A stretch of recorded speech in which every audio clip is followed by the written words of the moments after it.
Lots of parents like to tell their kids, hey, you can be anything you want to be when you grow up. But there's a big difference if that kid can see someone who looks like them doing what they want to do.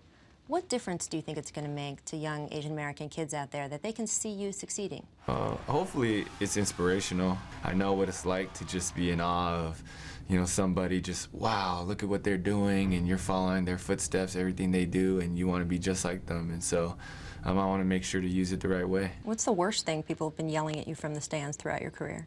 Actually, in college, and college was pretty bad, but in high school and in the NBA, I haven't really had any problems. Wait a minute, you went to Harvard. You played in the Ivy League.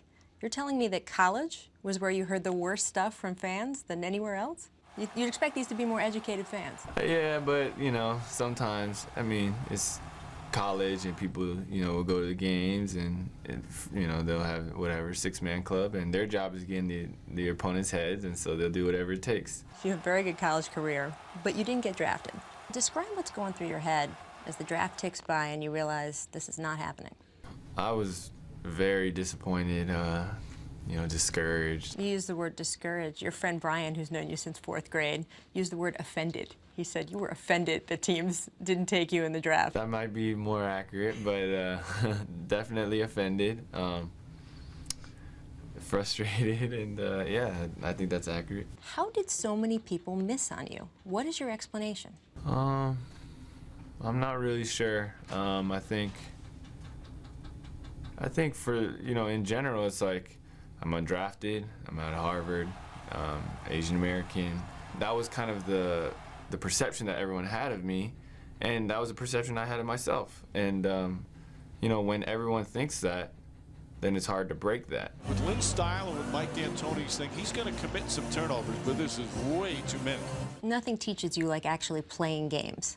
What's the biggest thing that you've learned over these last couple weeks? I've learned that it's hard to maintain efficiency, energy, and consistency every single night because the schedule is just so brutal right now. Now, I'm on a scouting report, and there's going to be my tendencies and what people want to do to guard me, and that's just something that I need to work through as well. Woo! Jeremy Lin, let's go! Win it for New York, man! Go Jeremy Lin! And you've tried to be choosy about what you're doing. I heard you turned down the cover of GQ. I know there's lots of networks that have been interested in interviewing you. You've decided not to do that.